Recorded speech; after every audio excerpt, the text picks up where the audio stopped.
"You're not invited to the baby shower, Evelyn." Vanessa said it with a small smile on her face. The kind women use when they want to sound polite while making sure the knife goes in deep. I stood in the middle of my kitchen holding a half-folded dish towel, staring at my daughter-in-law like I'd misunderstood her. The late afternoon sun spilled through the windows behind me, catching the dust floating in the air. For a second, everything felt strangely quiet. "I'm sorry," I asked softly. Vanessa adjusted the sleeve of her cream-colored coat and leaned against the counter like she belonged there more than I did. "We decided to keep it intimate. Just close friends and immediate family." Immediate family. The word settled into my chest slowly, cold and heavy. My son Ryan stood near the doorway with his hands shoved into the pockets of his navy jacket. He wouldn't look at me. Not once. That hurt more than Vanessa's smirk ever could. "Mom," he finally muttered. "It's probably for the best." I looked at him then. Really looked at him. The little boy who used to run into my bedroom after thunderstorms. The teenager who begged me to stay awake until he got home safely. The young man I worked double shifts for after his father lost his job years ago. Now he stood there silent while his wife erased me from my own family. Vanessa placed one hand gently over her pregnant stomach. It was calculated. Everything about her always was. "You know how emotional events can be," she said lightly. "We don't want unnecessary tension that day." Unnecessary tension. I almost laughed at how carefully cruel she sounded. My throat tightened, but I refused to let them see it. Outside, I could hear the distant sound of a lawn mower somewhere down the block. Normal suburban noise continuing like my world hadn't just shifted sideways. "I see," I said quietly. Ryan exhaled like he was relieved I wasn't going to argue. That alone told me they expected a scene. Tears. Begging. Something messy enough for Vanessa to use later. But I was too tired for that. Too tired. And suddenly too aware. Because deep down, this wasn't really about a baby shower. It was about being removed. Slowly. Carefully. Piece by piece. First the Sunday dinner stopped after my husband died. Then the family vacations happened without telling me. Then the photos online where everyone smiled together, while I sat alone in this silent house wondering why nobody called anymore. And now this.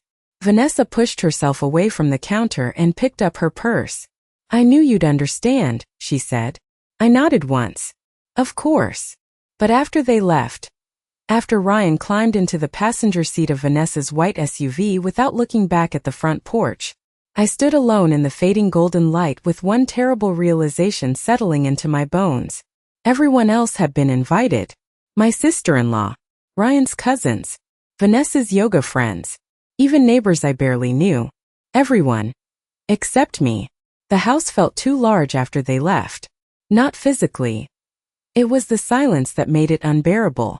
I stood at the kitchen sink long after the daylight disappeared, staring out at the dark backyard where the wind moved softly through the maple trees. My husband Daniel used to leave the porch light on every evening because he said a warm house should always look welcoming from the outside. Even now, 3 years after his heart attack, I still kept that light glowing every night out of habit. Some habits survive long after people do. I rinsed the same coffee mug 3 times before realizing it was already clean. My hands had started trembling again. Not from age. From memory. Ryan had not always been like this. After Daniel died, my son came over almost every Sunday. He brought groceries sometimes, fixed loose cabinet doors, sat at this very kitchen table drinking coffee while telling me about work. Then Vanessa entered every conversation little by little. First it was harmless. She answered his phone more often.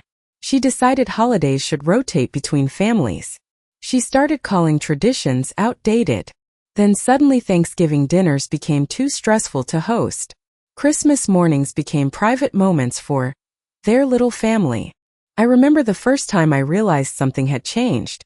It was my 63rd birthday.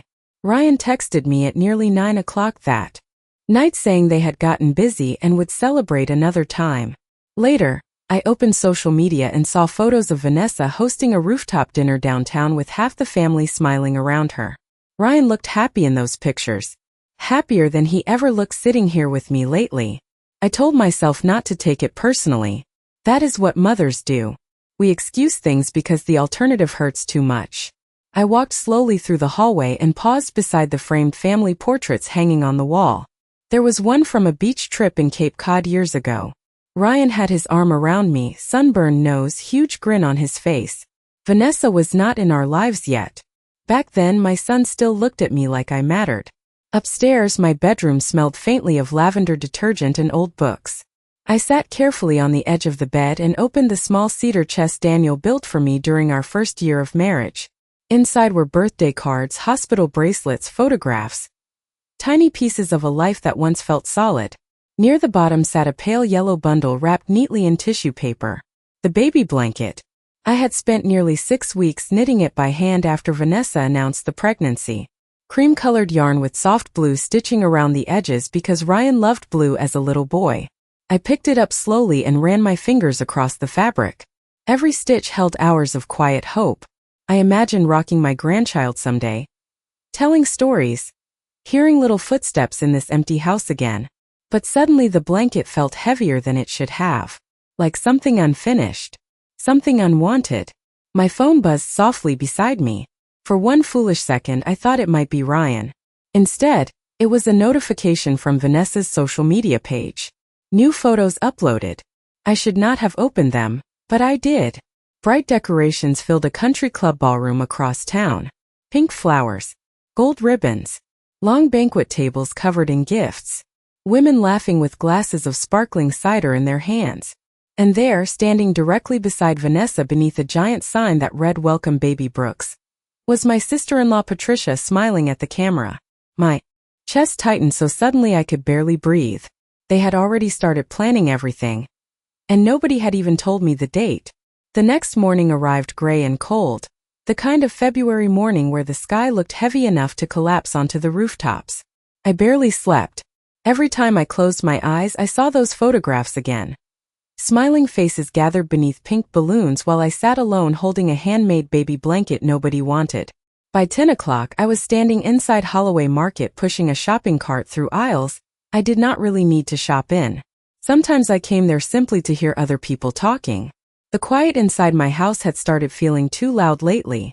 Warm yellow lights reflected against polished tile floors while soft jazz music played overhead. Somewhere near the bakery counter, a little girl laughed so hard she snorted, and her mother laughed with her. I felt that familiar ache again. The one that arrives when you realize life keeps moving warmly around everyone else while yours slowly turns cold. I picked up a container of strawberries and checked the expiration date, even though I already knew I was not going to buy them. Evelyn. I turned and found Claire Donovan standing beside a display of canned soup looking surprised to see me. Claire was Ryan's cousin on Daniel's side of the family. 44 years old, sharp green eyes, chestnut-colored bob haircut. Always dressed like she had somewhere important to be afterward. She worked in real estate downtown and had inherited Daniel's blunt honesty, which was probably why Vanessa never liked her much. "Claire," I said with a tired smile. "I did not know you shopped here." "I usually do not," she replied. Then her expression softened slightly. "How are you holding up?" That question almost broke me because she asked it like she genuinely wanted the answer. Most people did not anymore. They asked out of politeness while already halfway focused on something else. "I am fine," I lied automatically. Claire tilted her head. "Evelyn, I saw the photos online." There it was. That tightening feeling in my chest again.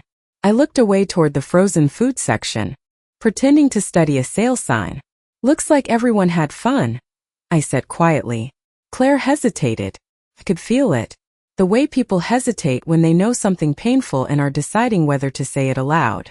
"You were supposed to be there, were you not?" she asked carefully. I let out a small laugh that did not sound like mine. "Apparently not." Claire lowered her voice. "Vanessa told people you wanted space from family gatherings after Daniel passed away." My fingers tightened around the shopping cart handle. "What?" She said. "Crowds overwhelm you now. That you preferred staying home." For a second, I genuinely could not speak. It felt so absurd, so carefully twisted, that my mind struggled to catch up. "I never said that. I figured." Claire glanced around before stepping closer. "Evelyn, I almost did not come today because I did not know how to tell you this. But Vanessa has been controlling every narrative about you for months. Narrative. Such a clean word for something so ugly. My throat felt dry suddenly. What exactly has she been saying? Claire exhaled slowly. That you are emotionally fragile. That family events become difficult when you are around. She even joked at brunch last month that you cry over everything since Daniel died. I stared at her in disbelief while shoppers moved casually around us pushing carts full of flowers and cereal boxes and paper towels, completely unaware that my entire understanding of my family was shifting right there beside aisle 7. Ryan heard this? I whispered. Claire's silence answered me before her words did. He did not stop her. I drove home from the market with the windshield wipers moving slowly across the glass even though it had barely started raining. The sky hung low and pale over the neighborhood, turning every house into a washed-out shadow.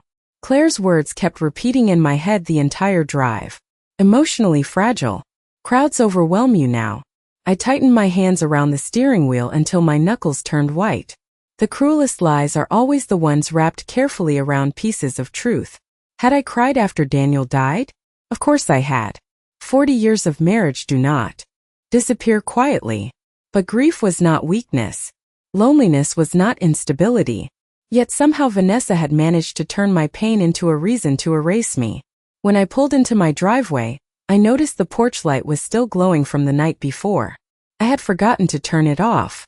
Daniel used to tease me about that. Electricity is not free, Evie. He would laugh while switching lights off behind me.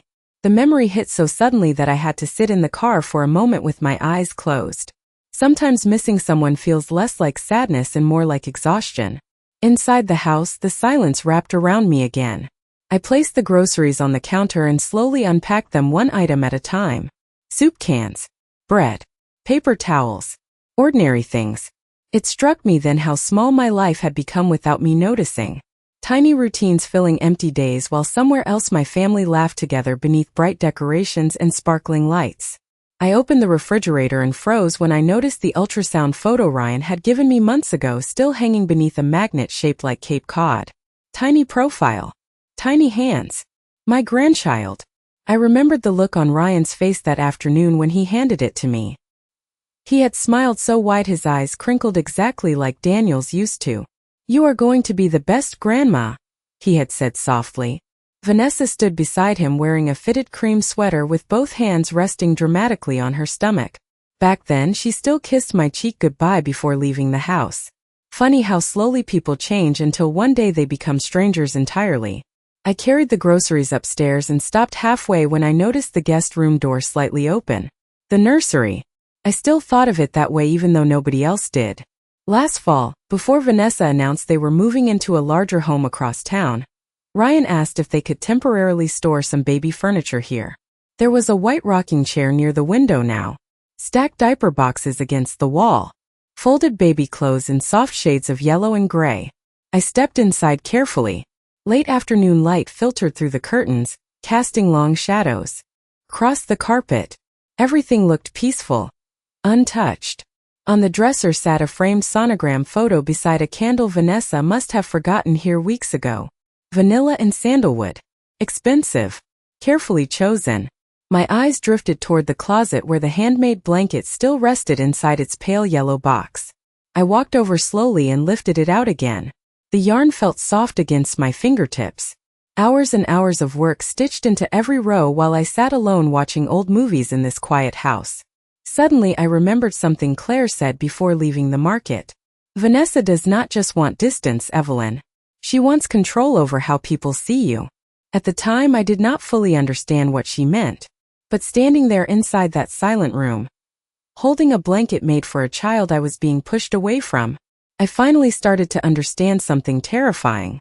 Vanessa was not excluding me because I had done something wrong. She was excluding me because she needed everyone else to believe I no longer mattered. 3 days passed without a single call from Ryan. Not one text message. Not one explanation. Outside, the weather shifted between cold rain and weak sunlight, leaving the neighborhood wrapped in that strange gray stillness that settles over suburban streets at the end of winter. I spent most mornings moving quietly through the house with the television on low just to fill the silence. Sometimes I caught myself listening for footsteps that never came anymore. On Thursday afternoon, I was folding laundry in the living room when the doorbell rang unexpectedly. I almost ignored it. Lately, unexpected visits usually meant salespeople or church flyers. But when I opened the front door, Claire stood there holding 2 paper coffee cups and wearing a charcoal wool coat damp from the drizzle outside. "I brought caffeine," she said gently. I stepped aside and let her in. The house smelled faintly of detergent and cinnamon candles. Claire glanced around carefully the way people do when they are entering grief they can physically feel in the walls. We settled into the living room while rain tapped softly against the windows. For a few minutes we spoke about ordinary things. Traffic downtown. Rising grocery prices. Her latest difficult client. I appreciated that more than she probably realized. Most people either avoided mentioning painful things entirely or rushed straight toward them. Claire allowed silence to breathe naturally. Finally, she wrapped both hands around her coffee cup and looked at me carefully. "There is something else I need to tell you."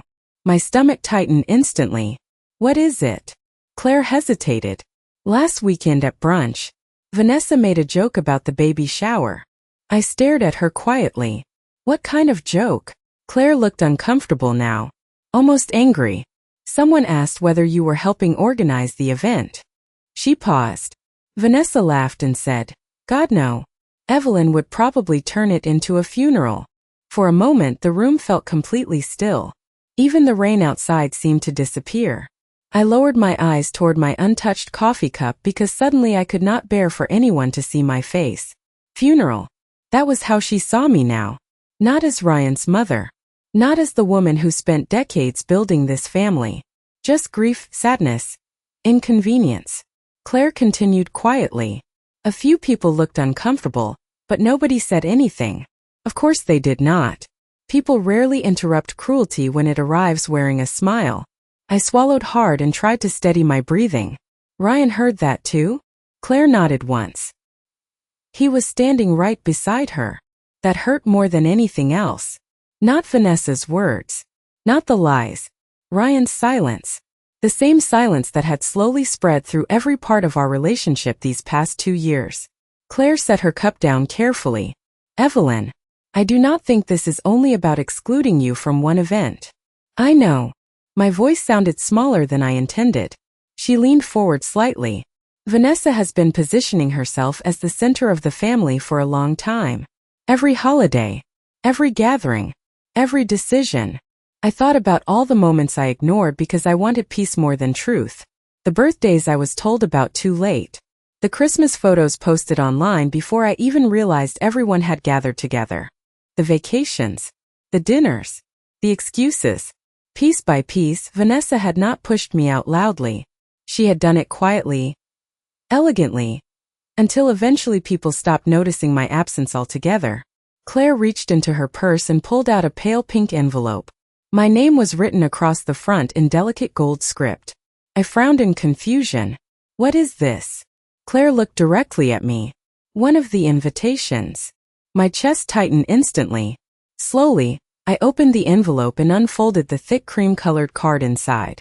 Saturday, 2 o'clock. Rosewood Country Club. Beneath the details sat one final line in cursive lettering. Celebrating baby Brooks with family and loved ones. Family and loved ones. I stared at those words for a very long time. Saturday morning arrived bright and unusually warm for early March. Sunlight spilled through the bedroom curtains in long golden strips while a soft breeze moved the branches outside my window. I had barely slept the night before. The invitation Claire gave me rested on the nightstand beside my glasses like proof of something I still could not fully accept. Family and loved ones. The words kept echoing inside my head with cruel precision. Around 10 o'clock, I stood in front of my bathroom mirror studying my reflection carefully. Silver blonde hair brushed neatly to my shoulders. Pale skin. Tired blue eyes that suddenly looked older than 64. For the first time in months, I noticed how much grief had hollowed parts of me out. Vanessa had not created that sadness, but she had certainly learned how to weaponize it. I opened my closet slowly and ran my hand across rows of clothes I rarely wore anymore. Dark sweaters. Winter coats. Cardigans meant for quiet dinners alone. Then my fingers stopped on a navy blue dress hanging near the back. Daniel bought it for our anniversary cruise 6 years ago. "You look elegant in blue." He told me that night while we stood on the deck watching the ocean disappear into darkness.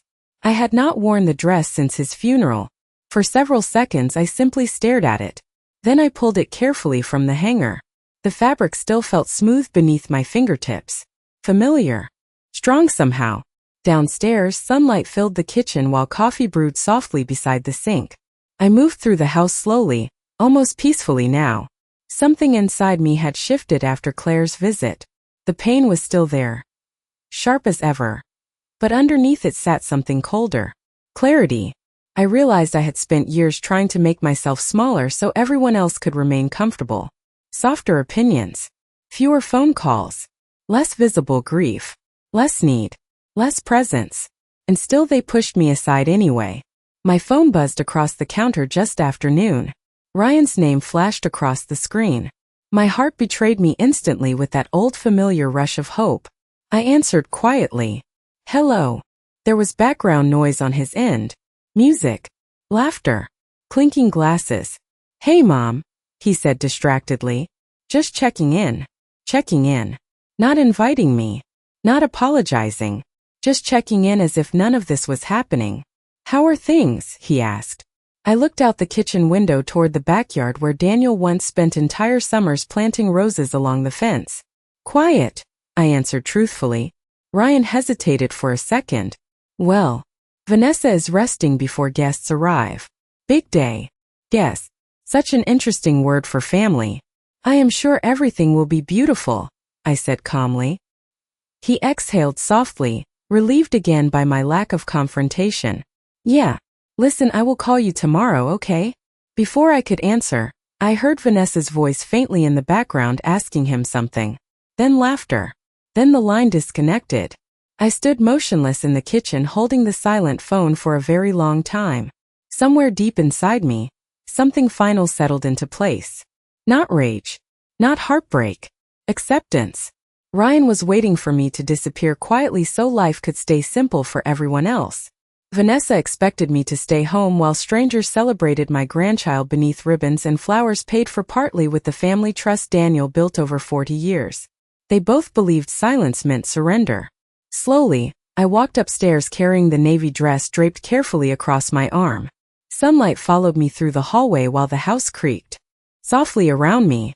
In the guest room, I opened the closet and lifted out the pale yellow box holding the handmade blanket. Then I carried both downstairs and placed them gently beside the front door. For the first time in months, I knew exactly what I was going to do.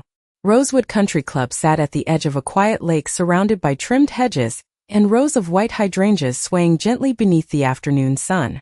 Luxury cars filled the parking lot, while women in pastel dresses moved through the entrance carrying gift bags wrapped in satin ribbon. By the time I pulled into the lot, it was nearly 2:30. I sat inside my car for a moment with both hands resting on the steering wheel, while my heartbeat echoed steadily in my ears. The navy dress fit perfectly.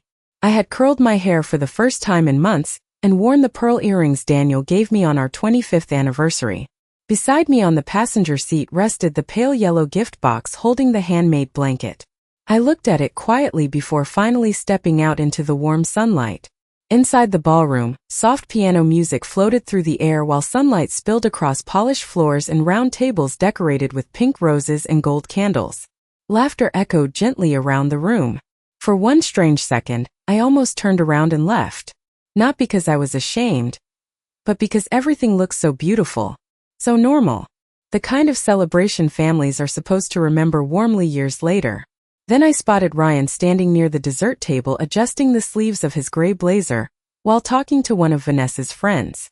He looked relaxed, comfortable, like a man who believed all difficult things had already been handled. My chest tightened painfully. I took a slow breath and walked forward. The moment Ryan saw me, the color drained from his face so quickly it almost frightened me. His mouth parted slightly, but no words came out. Around him, conversations began faltering one by one. Forks paused halfway to plates. Smiles froze awkwardly. It spread through the room slowly. That strange ripple of silence people create when they realize something uncomfortable has entered a celebration. Vanessa turned near the gift table holding a glass of sparkling cider. The moment her eyes landed on me, her expression changed completely. The polished confidence vanished first. Then the smile. Then the color in her cheeks. She stood perfectly still beneath the oversized flower arch while nearly 50 guests watched the space between us shrink with every step I took. I did not rush. I did not tremble. I simply walked calmly across the ballroom carrying the blanket I made for my grandchild. Somewhere behind me I heard Claire quietly say, "Oh my God." Ryan finally moved toward me, lowering his voice urgently. "Mom, what are you doing here?" I looked at him carefully. Up close he suddenly looked exhausted. Older somehow. "I came to celebrate my grandchild," I answered softly. "Vanessa recovered first." Of course she did. She set her glass down with controlled precision and forced a smile that never reached her eyes. "Evelyn," she said lightly, loud enough for nearby guests to hear. "This is unexpected." Unexpected. Such an interesting word after receiving an invitation addressed to family and loved ones. I glanced toward the tables filled with relatives, neighbors, coworkers, women I had never even met before. Then back at her. "I imagine so," I replied calmly. Vanessa folded one manicured hand over her stomach and tilted her head slightly. "Ryan told me you preferred some distance lately." There it was again. The lie. Neatly wrapped. Publicly delivered. Several women nearby shifted uncomfortably. Claire crossed her arms from across the room watching silently. Ryan rubbed one hand against his forehead like he wanted the entire moment to disappear. I could feel every eye in the ballroom fixed on me now waiting for tears, anger, embarrassment. Instead, I smiled gently and placed the pale yellow gift box onto the table beside Vanessa. "That is strange," I said quietly, "because nobody ever asked me what I wanted." The silence after my words felt heavier than any argument ever could have. Around us, guests shifted awkwardly beneath the warm ballroom lights while piano music continued playing softly in the background like the room itself had not realized something important was breaking apart. Vanessa's smile tightened almost imperceptibly. She was good at controlling her face. Good at controlling everything. But I noticed the tension in her jaw immediately. Ryan looked trapped between us, his eyes darting nervously from me to his wife and back again. "Mom," he said quietly, forcing a laugh that sounded painfully unnatural. "Maybe we should talk privately." Privately. Another interesting word. Private was where uncomfortable truths disappeared. Private was where apologies became excuses and silence swallowed accountability whole. I shook my head gently. "No, Ryan. I think I finally understand why everything was always handled privately." Vanessa folded her arms carefully across her chest now. "Evelyn, nobody wanted to hurt you." I looked at her for several seconds before answering. "That is the strange thing about exclusion," I said softly. "People pretend it is harmless because nothing visible happens. No screaming. No slammed doors. You just slowly stop existing in places you once belonged." A few guests lowered their eyes. Someone near the back quietly set down a champagne glass. Ryan rubbed both hands over his face now, visibly uncomfortable. Good. Let him feel uncomfortable for once. I spent years swallowing discomfort so everyone else could remain at ease. Vanessa straightened her shoulders slightly. "You are making this into something dramatic," she replied calmly, but I could hear irritation beginning to crack through her polished voice. This was simply a small gathering. I almost smiled at that. Small gathering. Nearly 50 people filled the ballroom. Flower arrangements taller than centerpieces from most weddings decorated every table. A dessert display stretched across half the room beneath giant gold letters spelling Baby Brooks. Nothing about this was small except the way they wanted me to feel. Slowly, I reached into my purse and removed the invitation Claire had given me. Several nearby guests immediately recognized the thick cream-colored card. I held it lightly between my fingers. "Family and loved ones," I read aloud quietly. Vanessa's face changed instantly. Just for a second. But long enough. Ryan noticed it too. "I wonder," I continued softly, "how many people here were told I chose not to come because grief made me unstable around crowds." Complete silence now. The kind that settles over a room when everyone suddenly realizes they have been participating in something ugly without fully seeing it before. Vanessa's eyes flashed toward Claire across the ballroom. There it was. Panic. Tiny but real. Nobody said you were unstable, Vanessa snapped quickly. Claire finally stepped forward from the back of the room. Actually, she said evenly, you did. Several heads turned immediately. Ryan stared at his cousin in shock. Claire remained perfectly calm. You also joked that Evelyn would turn the shower into a funeral. Vanessa's face flushed deep red beneath the soft lighting. It was a joke. No, I said quietly. It was strategy. My own voice surprised me then. Calm. Certain. Stronger than it had sounded in years. I looked directly at Ryan. The saddest part is not that your wife wanted distance from me. Families struggle sometimes. People grow complicated. But you stood beside her while she slowly rewrote who I was to everyone around us. Ryan's eyes filled instantly with something raw and ashamed. For the first time all afternoon he could not look away from me. Mom, he whispered. But I was not finished yet. I glanced around the ballroom one final time at the flowers, the decorations, the women pretending not to listen while hearing every word. Then I gently placed my hand on the pale yellow gift box beside Vanessa. I spent 6 weeks making that blanket, I said softly. Every stitch was made with love for a child I was told I should stay away from. Vanessa opened her mouth to respond, but nothing came out. Nobody spoke for several long seconds after that. The ballroom that had been filled with laughter and soft music now felt unbearably still beneath the warm chandelier lights. Vanessa stood frozen beside the gift table, her face pale and tight with humiliation. Ryan looked like a man waking up slowly inside a life he no longer recognized. Around us, guests avoided eye contact with one another the way people do when they suddenly realize they witnessed something deeply personal and deeply true. I looked down at the pale yellow gift box resting between us and gently touched the ribbon one final time. Then I stepped back. I did not come here to ruin your celebration, I said quietly. I came because I refused to disappear.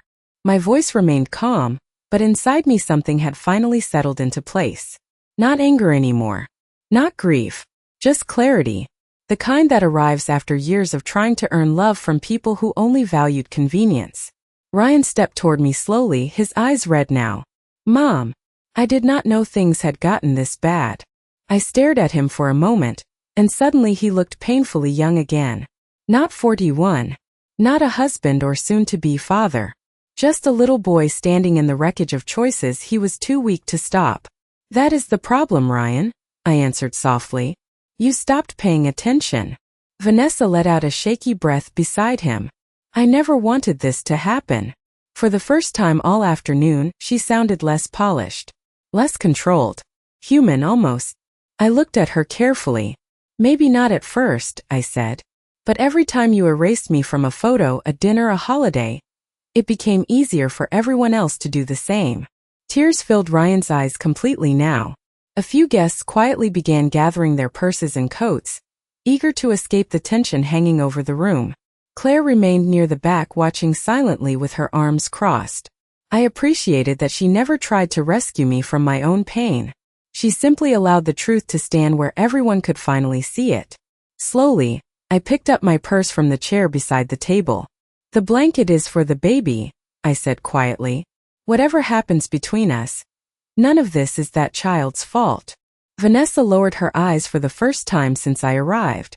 Ryan looked like he wanted to say something else, but I was too tired now for more explanations. Some wounds do not heal through one emotional conversation in a decorated ballroom. Some things break quietly over years. Invitation by invitation. Silence by silence. Until eventually there is almost nothing left to save. As I walked toward the ballroom doors, sunlight spilled through the tall windows ahead of me, warm and golden against the polished floors. Behind me, nobody tried to stop me this time. Outside, the air smelled like fresh grass and lake water. I stood beside my car for a moment looking out across the calm water while the wind moved gently through the trees. And strangely, for the first time in years, I did not feel invisible anymore. I felt seen. Even if the truth arrived painfully. Even if it arrived too late. Sometimes the hardest part of family is realizing that love should never require you to make yourself smaller, just to remain included. If you have ever felt pushed aside by the people you loved most, if you have ever stayed silent just to keep peace inside your family, I hope you remember this story, and I hope you tell me honestly, What would you have done in my place?